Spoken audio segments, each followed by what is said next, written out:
Alright guys, hope you're all keeping safe, and it is Friday, so hope you have a great weekend. Title Update 10 is rapidly approaching with a release date of next Tuesday, the 16th. So today I wanted to look at the biggest changes and what sort of impact they are going to have when TU10 drops.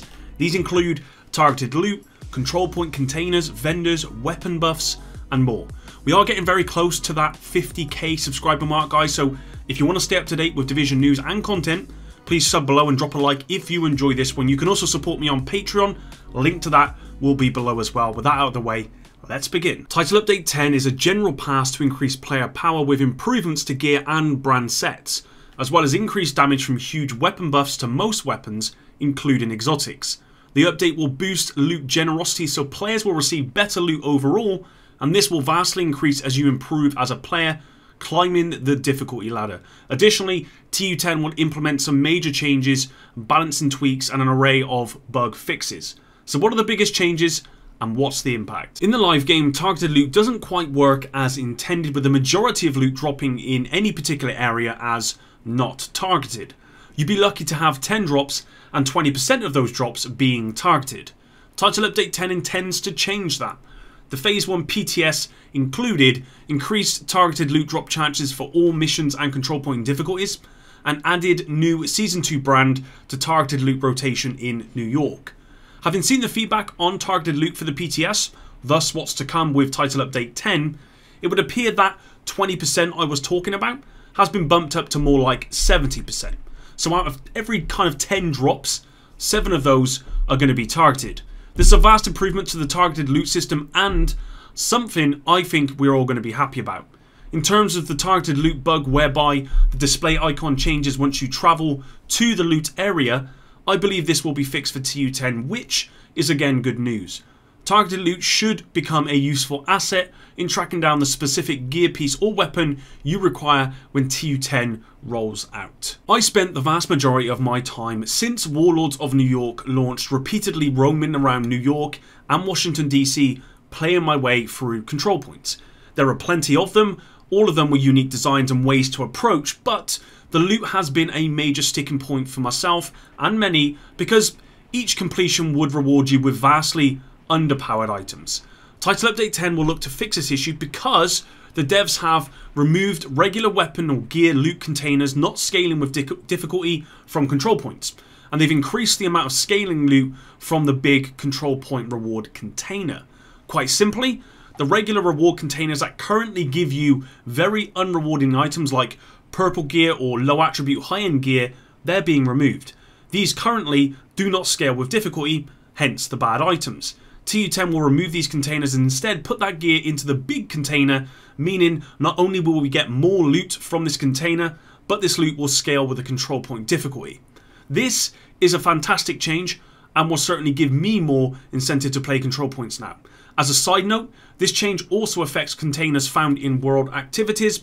Again, a very welcome change that aligns with the loot generosity this update is meant to improve on. We'll come back to more loot changes in a moment, but another big change coming with Title Update 10 is the weapon buffs, which are pretty much retroactive across all weapons, aside from a couple that were nerfed, like the classic M1A. A couple of examples for SMGs are the Police T821 with a 15.4% damage increase, the Vector SPR 45 ACP with a 14.7% damage increase, the P90 with a 15.6% damage increase, and the MP7 with a 27.5% damage increase. Assault rifles saw similar buffs to weapons like the AKM with a 15.8% damage increase, the F2000 with a 14.3% damage increase, the military AKM with a 13.2% damage increase, and the FAMAS 2010 with a 10.6% damage increase. And a couple of examples for LMGs as well. The classic M60 got a 12.5% damage increase, and the classic RPK 74 12.4% damage increase, and lastly the Negev, one of my favourite LMGs, with a 2.6% damage increase. Weapon buffs have come to every weapon class, and the difference in the meta will be noticeable when TU10 arrives next Tuesday. This update will increase the versatility of weapons being used, and I, for a long time, might finally move away from the classic M1A and instead look to other weapon types. I've already got my eye on some assault rifles and SMGs, along with some other rifle variants like the Lover or the LVOA or the lightweight M4.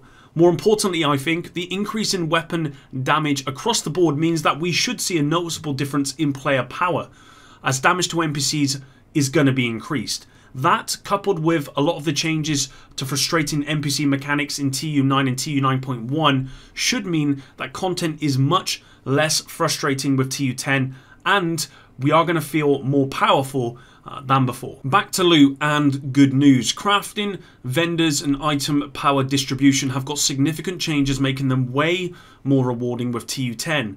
These are updated item power distribution to have a better spread between minimum and maximum for all difficulties, increased minimum rolled item power for field proficiency in DZ caches, clan caches and season caches, increased minimum and maximum crafting results, added weighting to crafting results to have a better spread between min and maximum, added named items to both open world and dark zone vendors, increased prices for named items, increased item quality for all vendors, and vendors no longer sell superior quality items at maximum level.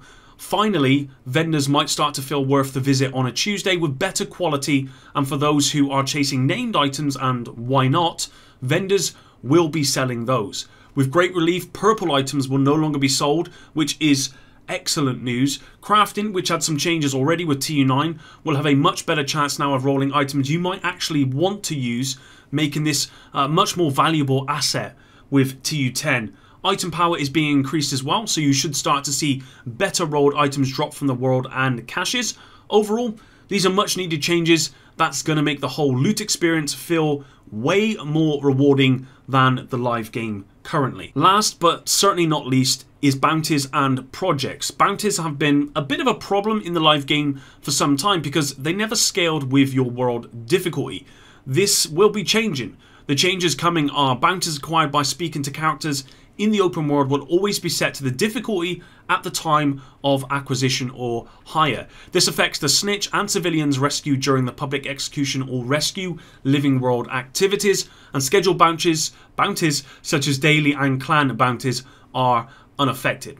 This is again a much needed change and may even encourage me to start investing some time into bounties more, because I do enjoy how they take you all over the playing world, but I don't like how they currently work in the live game, always resetting to somewhat like normal when I'm playing on challenging, and of course the rewards then scaling to that normal difficulty rather than the challenging that my world is on. Projects are being changed and improved as well to be more in line with recent additions like the exotic reconfiguration system. Season pass holders will now have access to an exclusive daily mission which provides a large bonus to experience. Endgame players at World Tier 5 and Level 40 will now have weekly supplies donation project which rewards them with an exotic cache.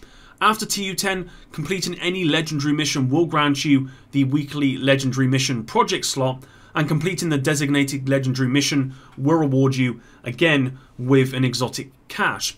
Having a weekly supplies donation project means that anyone who does not purchase the season pass or is unable to complete the legendary will still have one way of getting exotic cash through projects, whether that be for exotic components or exotics themselves. It's not the be all and end all of project updates, of course, or bounty updates, but it adds a little bit extra for those players who enjoy these types of activities. These are but a few of the changes coming with Title Update 10, but in my opinion, they are some of the more important ones. What I am expecting from TU10 and what has been promised is more rewarding loot drops more often. An improvement on vendor and crafting loot with a more reliable way to get the gear that you want with changes to targeted loot. An increase in player power through buffs in weapon power and gear power. If the devs deliver, you should find that Title Update 10 is more fun and rewarding, which is something the game absolutely needs. Are there some changes coming that maybe aren't so positive, like the status effect changes or changes to Blind a Firefly, for example? Possibly. Or maybe there's just not enough changes to stuff like PvP. Sure, of course there is. But these changes mentioned in this video are positive, they are absolutely necessary, and I didn't expect the developers to do everything in just one big title update. So, this is more of a positive video today, guys. Title Update 10 is going to be what looks to be a very good one, And I'm kind of looking forward to this on Tuesday to get in there and try some new stuff out. Try some SMGs, try some different rifles, try some different LMGs, try some different builds. I'm looking forward to it, guys. Thanks very much for watching today. If you enjoyed this one, again, I wouldn't mind if you just dropped a little like on this one. It really does help me out. You can even drop a dislike if you don't enjoy this one. It's all good. With that said, hope you all have a fantastic weekend. And until the next one, epic out.